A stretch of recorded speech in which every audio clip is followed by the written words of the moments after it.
हर जगह एक अलार्म बज रहा था और एक बहुत ही विशाल सा धमाका दिखाया जाता है। आसपास लोग इधर उधर दौड़ रहे थे अपनी जान को बचाने के लिए।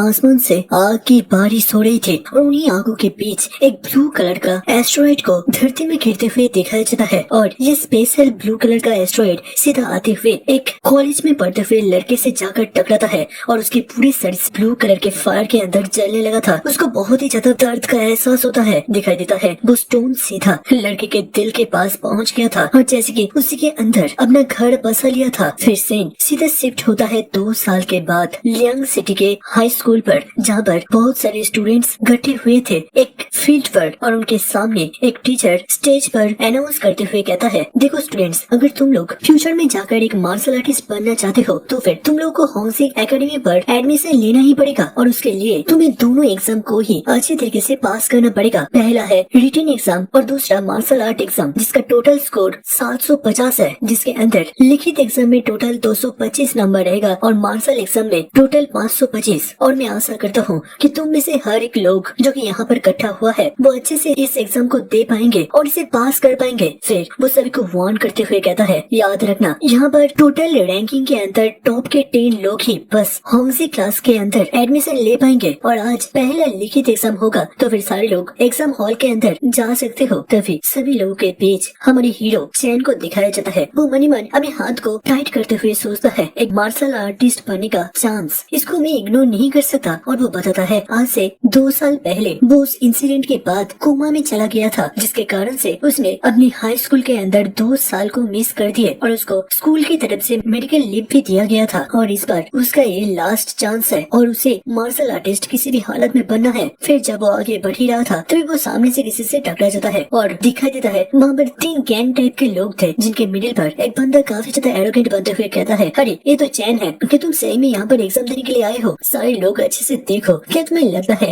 ये चैन 2 साल अपनी क्लास को मिस करने के बाद होंगसी एकेडमी पर जा पाएगा? क्या ही मजाक है। फिर वो अपने हाथ को आगे बढ़ाते हुए एक सिनिस्टर लुक देते हुए कहता है, देखो अभी के टाइम तुमसे जो जूनियर लोग हैं उनको ज्यादा प्रायोरिटी दिया जाएगा और वैसे भी तुम 2 साल बेड रेस्ट में थे और अब उठकर सीधा होंगसी के एंट्रेंस एग्जाम देने के लिए आ चुके हो। मानना पड़ेगा तुम्हारे अंदर काफी गट्स है। क्या तुम्हें ये तो नहीं लग रहा कि तुम कोई जीनियस हो? उसी पल चैन उसके हाथ को पकड़ते हुए रोकता है और धीरे से कहता है, तुम्हारे कंसर्न के लिए बहुत ज्यादा धन्यवाद, बट मेरे बारे में सोचने से अच्छा तुम अपने चक्कर पर तेल दो और आने वाले एग्जाम का तैयारी करो। फिर वो उसके हाथ को झटकते हुए एक रूम के अंदर जाने लगता है, जिसे देखते हुए उस पुलिस के एक साथी अपने दांत कसते हुए कहता है, ये लड़का तो 2 साल पहले काफी ज्यादा नरम टाइप का हुआ करता था और हर कोई उसे बुली करते थे, ये अचानक से इतना ज्यादा एरोगेंट कैसे बन गया? लगता है एग्जाम के बाद इसे थोड़ा सा लाइन में ले आने की जरूरत है। भाई वो पुलिस का बॉस मन मन सोच रहा था, अभी अभी क्या हुआ, इस लड़के का जो हाथ का ग्रिप था वो काफी ज्यादा मजबूत था। बट वो अपने साथी को रोकते हुए कहता है, देखो अभी हम लोग कोई भी बिना सूझबूझ के कदम नहीं रख सकते, इससे हमें एग्जाम से बर्खास्त भी करा जा सकता है। फिर वो एक बहुत ही क्रेजी लुक देते हुए कहता है, अब तुम बस उस टाइम का इंतजार करो जब मेरे को उसके साथ एग्जाम के अंदर एक ड्यूएल का मौका मिलेगा। उस वक्त अगर एक्सीडेंटली क्रिपल भी कर दो तो भी कोई मेरे ऊपर कुछ भी सवाल नहीं उठाएगा। मेरी चैन उन सभी को इग्नोर करते हुए एक कंप्यूटर रूम के अंदर प्रवेश करता है। फिर अपने एग्जाम को जब शुरू करता है, पहला क्वेश्चन आता है कि अभी के इस दुनिया के बारे में जो भी तुम जानते हो वो यहाँ पर लिखो। और चैन लिखने के साथ साथ हम सभी को एक्सप्लेन भी करता है। साल था 2842। इस दुनिया के ऊपर किसी दूसरे एलियन सिविलाइजेशन का हमला हो गया। अगर बस ताकत के बारे में बात करें तो फिर वो लोग आराम से हमारे इस दुनिया को अपने कब्जे में ले सकते थे, बट इंसानियत ने भी दुनिया के सबसे ताकतवर वेपन न्यूक्लियस को बना रखे थे, जिसके कारण से 2 साल तक उनके बीच एक घमासान युद्ध हुआ। नतीजन न्यूक्लियर रेडिएशन के कारण से 500 करोड़ लोग अपनी जिंदगी से हाथ धो बैठे और बाकी के जीव न्यूक्लियर रेडिएशन के कारण से अपने जेनेटिक्स को बदल लिए और अजीब अजीब क्रिएचर में तब्दील हो गए। समय था इन मिशन के 18 साल के बाद 27 अगस्त 2860, जहाँ पर इंसानों की जिंदगी एक दूसरे लेवल पर पहुँच गया, जहाँ पर लोगों ने दोबारा से अपने मार्शल आर्ट का शुरुआत किया और दोबारा से ह्यूमैनिटी ने अपने सर्वाइवल इंस्टिंक्ट का इस्तेमाल करते हुए दोबारा से इस दुनिया में अपने कदम ताकतवर किए और बाकी के सारे इवॉल्व हुए गए मॉन्स्टर को चीरते हुए अपने सुपीरियरिटी को दोबारा से दुनिया के अंदर दर्ज की। और इस सवाल के बाद और भी बहुत सारे सवाल आते हैं जिनका चैन ठीक ठाक जवाब देते हुए अंत में जाकर सबमिट एग्जाम में क्लिक कर देता है। फिर चैन अपने माउस को छोड़ता है और अपने बाल खुजलाते हुए कहता है, जरा देखो रिजल्ट तो अभी काफी आ चुका है, मैंने फुल मार्क्स पाया है। वो बताता है पिछले 2 साल मैं एक्जैक्टली कोमा में नहीं था, बल्कि मैं अपने शरीर के एक गहरी इंजरी के कारण से शायद से एक दूसरे ही वर्ल्ड के अंदर प्रवेश करता रहा और वहाँ ट्रेनिंग करते हुए मैंने काफी सारे रिवॉर्ड को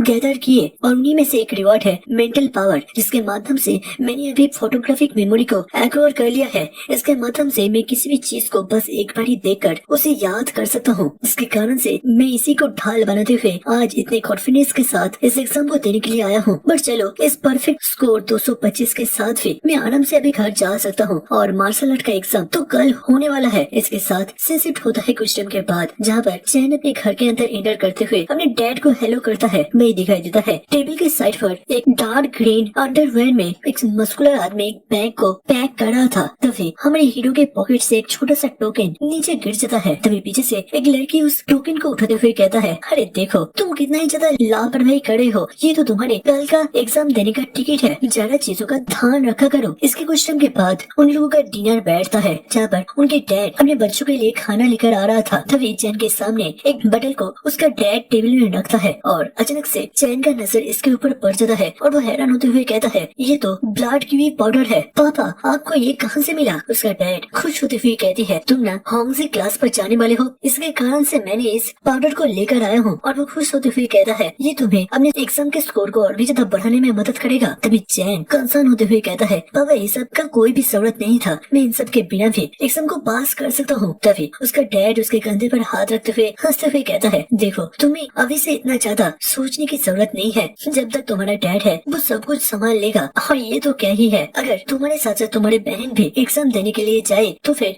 ये फैमिली उनके लिए भी ब्लड की पाउडर को अफोर्ड कर सकता है। तुम आराम से अपने एग्जाम में फोकस करो। चैन एक स्माइल के साथ हाँ में जवाब देता है। अब सेट होता है कुछ टाइम के बाद, जहाँ पर रात के अंधेरे में वो कल्टीवेशन पोस्ट पर बैठा हुआ था और उसके पूरे शरीर से पसीना गिर रहा था और वो मन मन सोचता है, ये पाउडर का बटल का कीमत 20,000 के आसपास है, जो कि ऑलमोस्ट हमारे फैमिली की पूरी सेविंग्स को ही खाली कर दिया होगा। बट आगे के वक्त अगर तुम एक मार्शल आर्टिस्ट नहीं बनते तो फिर तुम अपने फैमिली की सेफ्टी का भी गारंटी नहीं दे सकते। चलो जो भी है, फिर वो अपनी फोकस कंसंट्रेट करते हुए सोचता है, कल किस तरीके का एग्जाम होगा ये पूरी तरीके से डिपेंड करता है मेरे आज के रात के मेहनत के ऊपर। इसके साथ उसके हाथ के मिडिल पर एक ब्लू कलर का फायर वॉल धीरे धीरे कंसंट्रेट हो रहा था। तभी शिफ्ट होता है चैन के ड्रीम वर्ल्ड के अंदर, जहाँ पर वो अचानक से एक पहाड़ी के नीचे बर्फीली जगह पर पहुंच जाता है और उसके साइड पर एक अच्छे से क्राफ्ट करे गए स्वॉर्ड भी था। चैन उस स्वॉर्ड को उठाता है और तुरंत ही अपने पीछे बहुत सारे लाइन पेस्ट को पाता है, जो कि गुस्सेल भरी नजरों से उसको देख रहा था। तभी चैन बताता है कि जब से मेरे साथ वो हादसा हुआ है उसके बाद से मैं ऑलमोस्ट हर दिन इस अजीब से क्रिस्टल से बनी हुई जगह पर पहुंच जाता हूँ और इस जगह पर बहुत सारे मॉन्स्टर है जिनका अल्टीमेट गोल है इन क्रिस्टल को तोड़ना और मेरा काम है इन क्रिस्टल को बचाना, उन्हें प्रोटेक्ट करना। और वो बताता है अगर वो इन मॉन्स्टर को नहीं रोक पाता और वो मॉन्स्टर जगह अगर वो क्रिस्टल को तोड़ देता है तो फिर वो नेक्स्ट डे पूरी तरीके से कोमा पर पड़ा रहेगा और अगर वो फाइट के अंदर मर जाता है तो फिर वो नेक्स्ट डे बहुत ही ज्यादा जोश और होश के साथ अपने दिन का शुरुआत कर सकता है बिना किसी थकावट के। और जब वो पहली बार इस ड्रीम वर्ल्ड के अंदर आया था वो इन मॉन्स्टर से लड़ने से डरता था, जिसके कारण से वो लंबे वक्त तक कोमा के अंदर ही पड़ा रहा। बट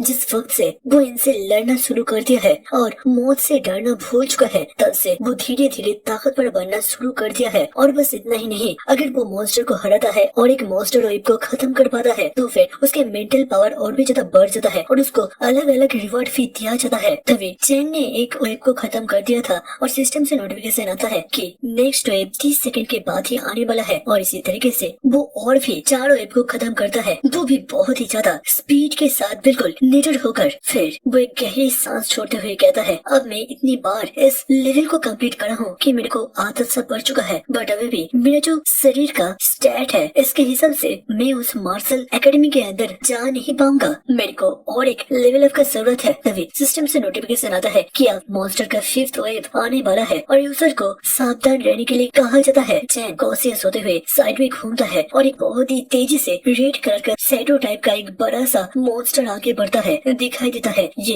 एक बड़ा सा ड्रैगन था जो कि अपने मुंह से आंखों भी फेंक सकता था, बट चैन बिल्कुल भी डरता नहीं है और वो अपने फायर ब्रीथिंग टेक्निक का इस्तेमाल करते हुए उन आंखों के लपटों के बीच से ही वो जमीन में खिसकते हुए एक साइड में आ गया था और उसी पल वो मॉन्स्टर में हाथ से एक क्लॉ अटैक छोड़ता है और चैन चैन बहुत ही नजदीक से एक जंप करते हुए इस हमले को भी डॉज कर लेता है, बट उसके नेक्स्ट सेकंड उस मॉन्स्टर ने अपने टेल का इस्तेमाल करते हुए चैन के ऊपर हमला कर दिया था। बट चैन दोबारा से अपने ब्लेड को ढाल की तरह इस्तेमाल करते हुए उसके फोर्स को अपने शरीर से टकराने नहीं देता और वो उसी का इस्तेमाल करते हुए हवा में एक ऊंचा सा जंप ले लेता है। फिर दिखाई देता है वो उस ड्रैगन मॉन्स्टर के बिल्कुल सिर के ऊपर पहुंच गया था और वो अपने पूरे पावर को एक्टिव करता है और वो मन ही मन सोचता है मैं पिछले बहुत बार इस मॉन्स्टर से लड़ते हुए हारा है, बट अब मैं इसके सारे पैटर्न और रिदम को समझ चुका हूँ। अब वक्त है इसे खत्म करने का। इसके साथ वो अपने पावर को कंडेंस करता है और जोर से कहता है flowing light sword art freezing in the forest. इसके साथ वो तेजी से मॉन्स्टर के सीने के ऊपर एक जबरदस्त अटैक को लॉन्च करता है, जिसके कारण से वो मॉन्स्टर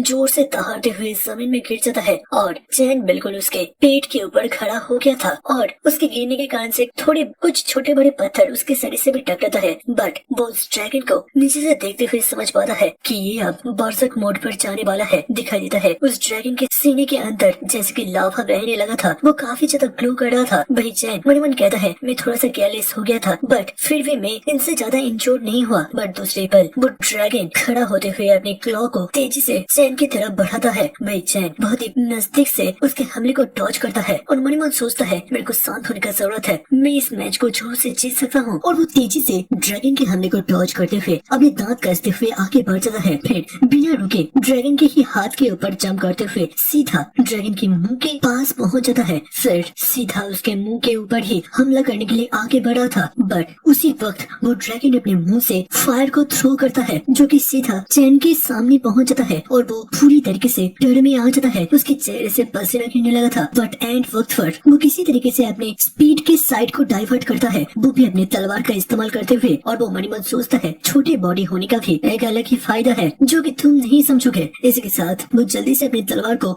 ड्रैगन के मुंह की तरफ फेंक देता है और वो तलवार सीधा जाकर उस ड्रैगन की आंख में लगता है और उसे खून छिड़कने लगता है, जिसके कारण से वो ड्रैगन जोर से दहाड़ उठता है। वह चैन भी जंप करते हुए अपनी तलवार को दोबारा से पकड़ लिया था और वो ड्रैगन के पीछे पहुंचते हुए एक स्किल को एक्टिव करता है, ड्रम एंड गॉन्ग्स बीटिंग लाउडली। इसके साथ वो ड्रैगन के पीठ पर एक जबरदस्त स्ट्राइक को थ्रो करता है और वो ड्रैगन जोर से चीखते हुए जमीन में धड़ाम से गिर जाता है। और दिखाई देता है अब वो ड्रैगन को खत्म कर दिया था और उसके साथ चैन अपने तलवार को छोड़ते हुए एक स्टैंस लेता है और सिस्टम में नोटिफिकेशन दिया जाता है कि हमारे हीरो ने सक्सेसफुली मॉन्स्टर के 5 वेब को सहा है। इसके कारण से उसके मेंटल पावर को अब एक लेवल से अपग्रेड करा जाता है। इसके साथ साथ 5 लेवल कंप्लीट करने के कारण से उसे एक नया स्किल दिया जाता है जिसका नाम है वॉइड इमोर्टल विजुअलाइजेशन मेथड। और इस नए स्किल के नाम को सुनते हुए वो काफी ज्यादा हैरान हो जाता है। दिखाई देता है फायर के कारण से उसके चेहरे से काफी ज्यादा पसीना टपक रहा था और वो मन ही मन सोचता है मैंने एक बार सुना था स्कूल के अंदर कि विजुअलाइजेशन मेथड एक बहुत ही रेयर टेक्निक है जो कि मेंटल पावर को और भी ज्यादा बढ़ाने में मदद करता है। नॉर्मली तो मैं अपने सिस्टम के रिवार्ड का इस्तेमाल करते हुए अपने मेंटल पावर को ऐसे ही बढ़ा सकता हूँ, बट अगर इस तरीके का एक एक्टिव स्किल मिल जाए तो फिर मैं इसे बुरा तो बिल्कुल भी नहीं कहूँगा।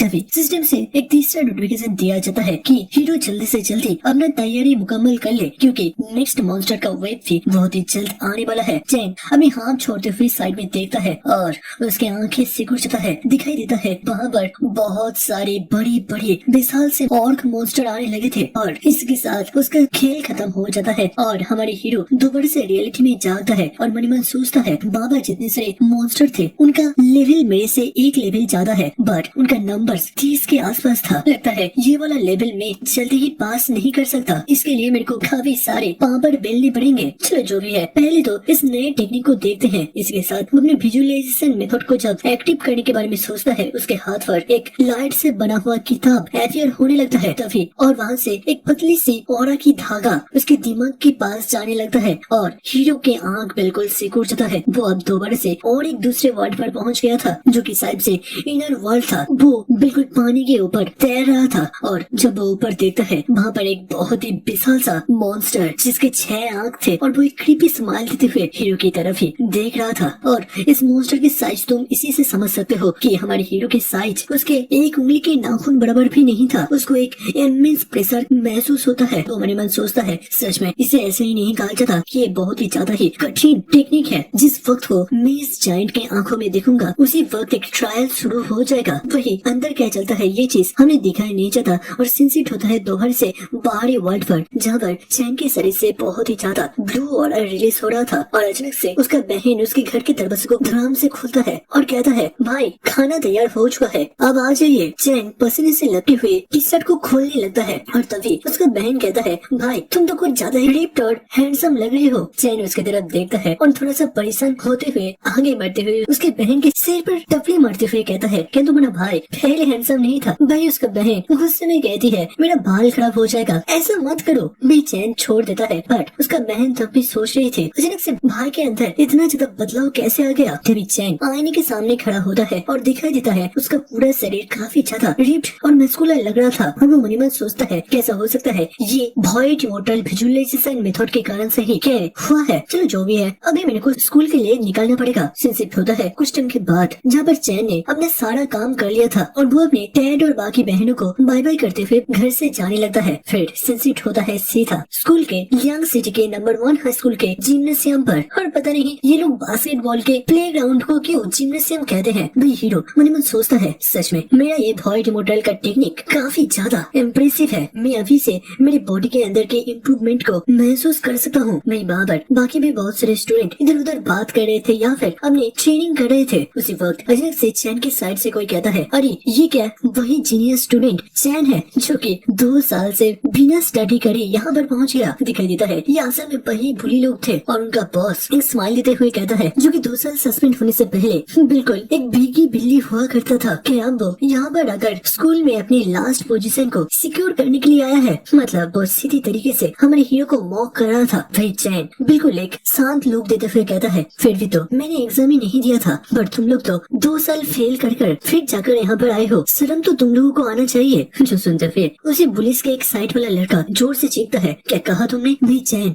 एक मॉकिंग स्माइल देते हुए कहता है, ये क्या तुम लोग सुन भी नहीं पाते। देखो इस तरीके के फिजिकल डिसेबिलिटी को लेते हुए कोई भी इस एग्जाम के अंदर पार्टिसिपेट नहीं कर सकता, पहले अपने कान का ट्रीटमेंट करवाओ। ये सब कुछ सुनते हुए उस बुली के बॉस को काफी ज्यादा गुस्सा आता है और वो दांत कसते हुए कहता है, देखो चैन तुम मेरे धैर्य का परीक्षा मत लो। भाई चैन तो बड़े से एक स्माइल देते हुए कहता है, मैंने तो नाम नहीं लिया था कि तुम खुद ही इसे स्वीकार करना चाहते हो। अब उन दोनों के इस इंटेंस माहौल पर एक लड़का मिडिल में हंसते हुए उन लोगों के मैच को ड्रॉ करते हुए कहता है, देखो देखो अभी एग्जाम होने वाला है, अगर यहाँ पर तुम लोग कोई भी परेशानी खड़ी करते हो तो फिर तुम दोनों ही एग्जाम से बाहर निकल दिए जाओगे और उसके बाद दोनों का ही लॉस हो जाएगा, तो फिर इस फाइट को इसी जगह पर खत्म करो। जो सुनते हुए वो पुलिस लोग वहाँ से जाने लगते हैं, जबकि वो बॉस लास्ट बार मुड़ते हुए कहता है, सुन लो चैन बस एग्जाम खत्म होने तक इंतजार करो। तभी वो लोग जब चले जाते हैं साइड से वो लड़का काफी ज्यादा पैनिक में कहते हैं, भाई तुम ये सब क्या कर रहे हो। चैन एक सीरियस लुक देते हुए कहता है, मैंने अब से फैसला किया है जो भी मेरे सामने आएगा मैं उसके साथ खुद से डील करूंगा, वो भी मेरे पंच के साथ। और वो अपनी जब मसल को फ्लेक्स करने जा ही रहा था तभी वो दूसरा लड़का चैन के कंधे को पकड़ते हुए कहता है, देखो ये बस फाइट की बात नहीं है, तुम 2 साल यहाँ पर नहीं थे, तुम्हें इसीलिए नहीं पता।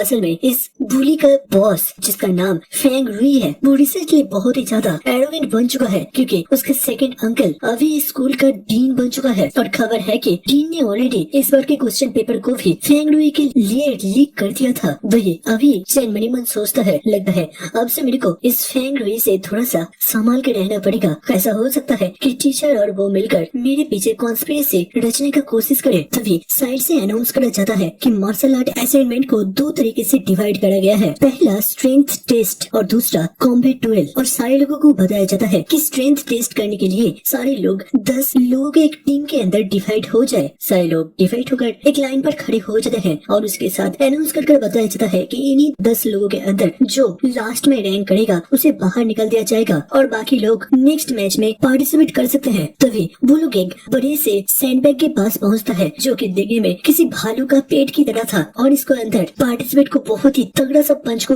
लॉन्च करना पड़ेगा और उसी से मापा जाएगा पार्टिसिपेंट के पावर को। वही चैन भी अब उस सैंडबैग के सामने पहुंच गया था और वो मन सोचता है ये थोड़ा सा अनफेयर है बट इसके बाद वो कॉम्बैट डुएल होगा। चलो जो भी है, मैं यहाँ पर मेरी ताकत नहीं बल्कि मेरी स्पीड का इस्तेमाल करूंगा। चलो देखते हैं इससे क्या होता है। इसके साथ उसके हाथ पर ब्लू एनर्जी फ्लो करने लगता है। वही दूसरी तरफ वो बुली भी एक दूसरे लाइन पर सैंडबैग के सामने एक बहुत ही क्रीपी स्माइल देते हुए कहता है, मेरे पास बहुत ही ज्यादा ताकत है, इसको तो मैं बहुत ही आराम से पास कर सकता हूँ। इसके साथ उसके हाथ के सारे रगे जिसके बाहर दिखाई दे रहे थे और इसके साथ अनाउंस करा जाता है, दोनों तैयार। और बाबर 2 लाइन पर चैन और वही फेंग रुई तैयार हो चुके थे और एक फाइनल डिटर्मिनेशन के साथ पहले फेंगरुई के पंच को दिखाया जाता है। वो एक बहुत ही डेविलिश लुक के साथ उस पंचिंग बैग पर जब अपने पंच को थ्रो करता है, वो बैग तो हवा में ही उड़ गया था और देखने में लग रहा था वो पंचिंग बैग का भी जैसे कि रोना निकल गया था। वही वजह से सारे लोग बहुत ही ज्यादा एक्साइटेड होकर चीख पड़ते हैं और कहते हैं सच में फेंगरुई सबसे ज्यादा ताकतवर है। और वो छोटा बुल्ली कहता है मैंने सुना है कि हमारे बॉस की पंचिंग पावर 1400 जीन के आसपास है। अब दोस्तों जीन क्या परिमाप है इसके बारे में यहाँ पर कुछ नहीं बताया गया। तभी वो छोटा बंदा साइड में घूमते हुए कहता है हमारे बॉस तो यहाँ पर पहला रैंक ऑलरेडी कर लिया है और हमें दूसरी साइड पर अब लास्ट रैंकर भी देखने को मिलेगा। बट जब वो साइड में देखता है तो उसकी आंखें सिकुड़ जाता है। तभी सारे लोग अपने ऊपर देखते हैं, असल में वो पंचिंग बैग फट के बिल्डिंग के सीलिंग में पहुंच गया था और वो लोग हैरानियत से कहते हैं 1500 जीन पंचिंग फोर्स, वो भी लेवल 5.1 लाइव इंटेंसिटी के साथ। ये तो पूरी तरीके से अमेजिंग वाली चीज है। वही साइड से वो बॉस भी हाथ छोड़ते हुए पसीने से लथपथ होते हुए साइड में शॉक होते हुए घूमता है, जहाँ पर आसपास के लोग बात कर रहे थे इतना ज्यादा पावर के साथ ये चैन असल में किस क्लास पर था। ये अभी तक टॉप 50 के लिस्ट पर भी पिछले साल भी नहीं आया था। ऐसे कैसे हो सकता है? उन लोगों को नहीं पता था कि हमारे चैन 2 साल से स्कूल नहीं आ पाया था। वही चैन का वो दोस्त बहुत ही ज्यादा एक्साइटेड होते हुए कहता है जैसे कि मेरे भाई से एक्सपेक्टेड था। और वो मन में सोच रहा था अरे मेरे भाई इतना ज्यादा ताकतवर और इतना ज्यादा अमेजिंग कब बन गया, मेरे को तो इसके बारे में कभी पता ही नहीं चला। और तभी सिंसिट होता है जज के पास। वो मन में सोचता है 5.1 लेवल के हिसाब से उसकी पंचिंग फोर्स 1000 जीन तक होना चाहिए, बट 1500 जीन है जो कि काफी ज्यादा है। कोई भी होंसी क्लास का भी ऐसा बिल्कुल भी नहीं कर सकता। सच में रेगुलर क्लास के अंदर इस तरीके के एक टैलेंटेड स्टूडेंट सच में हो सकता है। और अगर इसके मार्शल स्किल के बारे में बात करा जाए और वो साइड से अपने असिस्टेंट से चैन की फाइल को मांगता है, जहाँ पर वो फाइल के पेपर को काफी गौर से देखते हुए समझ पाता है ओ अच्छा ये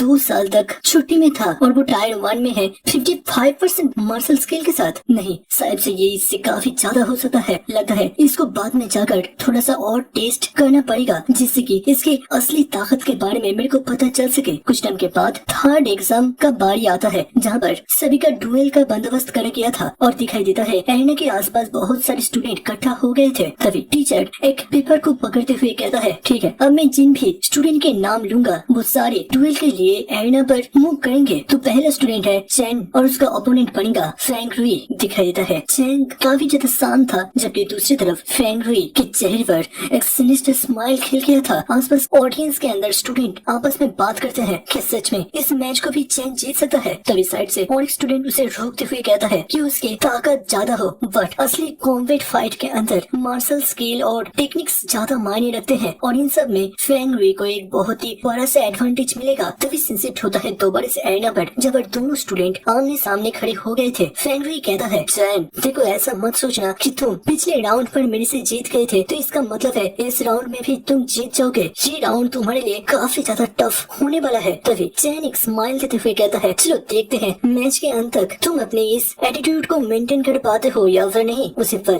दोनों का फाइट का शुरुआत होता है। पहले तो देखने में लग रहा था फेंग चैन के ऊपर भारी पड़ा था। वो अपने स्पीयर को बहुत ही तेजी से घुमाता है, जबकि चैन अपनी तलवार से उसके स्पीयर को रोकता है और उसको पीछे पुश कर देता है और फिर अपने तलवार के पार्ट को सीधा फेंग के फेस के नीचे मारते हुए उसे दूर धकेल देता है। वही फेंग दूर जाकर अपने आप को रोकता है और मन ही मन सोचता है इस होंसी क्लास पर किसी भी हालत में चैन नहीं जाएगा, बल्कि वहाँ पर जाने का लायक बस और बस मैं हूँ। इसके साथ वो अपनी तलवार पर बहुत ही ज्यादा फोर्स को कंसंट्रेट करता है, जिससे कि उसका स्पीयर ग्लो करने लगा था और वो तेजी से मूव करते हुए चैन के ऊपर मल्टीपल ब्लो देने का कोशिश करता है। वही चैन बहुत ही नजदीक से उन सभी को डॉज कर रहा था या फिर अपनी तलवार का इस्तेमाल करते हुए उसे डिफ्लेक्ट कर रहा था। तभी फेंग जोर से चीखता है चैन अब तुम मारने के लिए तैयार हो जाओ, और वो अपने फाइनल स्ट्राइक को लैंड करता है, जिसको भी चैन बहुत ही नजदीक से डॉज करता है और दिखाई देता है एरिना के बीचों बीच बिल्कुल एक धमाका हो गया था। वही चैन मन ही मन सोच रहा था सच में एक्चुअल फाइट के अंदर लोगों के फाइटिंग स्टाइल बहुत ही ज्यादा डिफरेंट होते हैं। अगर मेरे ड्रीम स्पेस के अंदर के मॉन्स्टर के साथ कंपेयर करे जाए तो वही दूसरी तरफ फेंग अपनी स्पीयर को ही सामने की तरफ थ्रो कर देता है। वही दूसरी तरफ से चैन भी अपने तलवार को बहुत ही तेजी से घुमाता है और उसके स्पीयर से टकराता है। फिर जल्दी से आगे बढ़ते हुए बहुत सारे हमले को थ्रो करता है, जिससे कि फेंग का हालत खराब हो गया था। वो जब जोर से खांसता है उसके मुंह से कफ निकल उठता है, बट वो अब एक चीफ ट्रिक का इस्तेमाल करते हुए अपने पीछे से एक डैगर को बाहर निकलता है, क्योंकि उसने ऑलरेडी अपने स्पीयर को तो फेंक दिया था वही चैन तब भी उसके लिए तैयार था और वो अपने तलवार के पांच से उसके डैगर को रोकता है। फिर आगे बढ़ते हुए फेंग के चेहरे पर एक जबरदस्त क्लॉ अटैक आकर गिरता है, जिससे कि उसके दांत भी टूटकर बाहर निकल जाते हैं और उसे जमीन में धड़ाम से गिरा देता है और इसके साथ फेंग नॉकआउट हो जाता है। सारे ऑडियंस के अंदर हल्ला मच गया था। वही चैन का वो दोस्त उन भीड़ में से बाहर निकलते हुए हैरान होते हुए कहता है कि सच में मेरा दोस्त जीत गया। वही आपस में लोग बात कर रहे थे कि इसने फेयर फाइट भी करा है या फिर इसने किसी डोज का इस्तेमाल करा था। वही टीचर मेडिकल टीम से बोलकर फेंगुई को वहाँ से स्ट्रेचर में उठाकर लेकर जाने के लिए कहता है और दूसरे ड्रिल के लिए स्टूडेंट्स को तैयार होने के लिए कहता है। तभी चैन जब एना को छोड़कर जा रहा था, पीछे से टीचर उसे रोकने के लिए कहता है। चैन पीछे घूमता है और फिर टीचर के पास जाते हुए इतना खतरनाक वार करने के लिए उससे माफी मांगता है और कहता है मैंने अपनी ताकत का कुछ ज्यादा ही इस्तेमाल कर दिया, मेरे को माफ कर दीजिए टीचर लिंक। वही टीचर उसके कंधे पर हाथ रखते हुए कहता है चिंता मत करो, कॉम्बैट फाइट के अंदर ये सारे छोटे मोटे इंजरी तो होता रहता है, बस नेक्स्ट टाइम से थोड़ा और ध्यान रखना। वैसे तुमने आज बहुत ही ज्यादा मेहनत करा है, अब तो अपना घर जा सकते हो थोड़ा सा रेस्ट लेने के लिए। भाई चैन उसके लिए थैंक यू करता है। भाई टीचर मणिमन चैन को देखते हुए सोच रहा था जरा देखो इसने फेंगुई को इतना खतरनाक तरीके से पीटा है पर फिर भी फेंग ने उसके शरीर पर एक खरोच तक नहीं दे पाया। सच में इसे कहते हैं असली मार्शल आर्ट के अंदर सुपीरियरिटी। और वो अपने पास से एक साइड वाले वॉकी टॉकी से किसी से कहता है वांग प्रिंसिपल को कॉल लगाओ। वही चैन स्कूल के कॉरिडोर से जाते हुए मणिमन सोचता है अभी तो स्कूल का छुट्टी का वक्त नहीं हुआ है, इसके कारण से सबसे मेरी छोटी बहन या फिर मेरे पापा अभी तक काम से घर नहीं लौटी होगी, तो फिर मेरे को थोड़ा सा और ट्रेनिंग कर लेना चाहिए। इसके साथ वो एक एडवांस रूम के अंदर पहुंचता है जहाँ पर एक बहुत ही बड़ा सा मैकेनिकल स्ट्रक्चर मशीन रखा गया था और बताया जाता है ये है वर्चुअल कॉम्बैट कैप्सूल। चैन सोचता है मैं अभी के वक्त 1-on-1 स्पारिंग पार्टनर को ढूंढ नहीं सकता, बट खुशकिस्मती से स्कूल ने हर एक स्टूडेंट को एक इस तरीके के मिशन को दिया है जिसके अंदर वो अपने लेवल के मार्शल आर्टिस्ट से बराबरी का फाइट लड़ सकता है और अपने कॉम्बैट स्टाइल को इम्प्रूव कर सकता है। और क्योंकि मैं अभी तक बस मॉन्स्टर से फाइट करता जा रहा था, मेरे को कभी भी एक मार्शल आर्टिस्ट से फाइट करने का मौका बिल्कुल भी नहीं मिला और कभी भी इस मिशन के अंदर प्रैक्टिस ना करने के कारण से मेरा लेवल अभी भी ब्रोंज पर है। वो अपने मिशन के फ्लैग को लगाता है और मणिमन सोचता है आज के दिन जब फेंगुई हार चुका है, मुझे लगता है वो अपनी फैमिली के पावर को जरूर से इस्तेमाल करेगा जिससे कि मैं होंगजी क्लास के अंदर ना जा सकूं। तभी उसके मिशन का दरवाजा खुलता है, दिखाई देता है अंदर एक मैकेनिकल सीट था। चैन उस सीट के अंदर बैठता है और हमें बताया जाता है कि इस वर्चुअल कैप्सूल के कॉम्बैट काफी एक रिकॉर्ड होता है जो कि इस दुनिया के अंदर ग्लोबली माना जाता है। इस रैंक का नाम है ब्लू स्टार यूथ लिस्ट और अगर मेरे को इस एग्जाम के द्वारा होंगजी क्लास के अंदर नहीं जाने दिया गया तो फिर अपने वर्चुअल कॉम्बैट का इस्तेमाल करते हुए उसका नाम लिस्ट के अंदर अपने आप से दर्ज हो जाएगा और उसके साथ उस मशीन का दरवाजा बंद हो जाता है। शिफ्ट होता है मशीन के अंदर जहाँ पर चैन धीरे धीरे बिल्कुल एक दूसरे ही दुनिया के अंदर पहुंचता जा रहा था और उसके सिर के आसपास एक हेलमेट सा बनने लगता है जो कि बिल्कुल एक स्वर्ग की तरह था और वो अपने सामने वाले कीबोर्ड से डिफिकल्टी को सेट करता है जहाँ पर वो बस थोड़ा सा वार्म अप करना चाहता था। तभी उसका शरीर बांध से गायब होने लगता है और वो एक बिल्कुल एक दूसरे व्हाइट रूम के अंदर पहुंचता है बट वो अपने आस पास कोई भी ओपोनेंट को ढूंढ नहीं पाता। तभी पीछे से आवाज आता है तुम्हारा रिएक्शन बहुत ही ज्यादा स्लो है और दिखाई देता है वहाँ पर एक ब्लू हेयर वाली लड़की को जो कि अपने नाइफ के साथ तेजी से हमारे हीरो के ऊपर हमला करने के लिए आगे बढ़ रही थी और इसके साथ ये स्टोरी क्रिएट हो चुका है। दोस्तों ये वाला स्टोरी आप लोग को कैसा लग रहा है जरूर से नीचे कमेंट में बताना। अगर अच्छा लगा तो फिर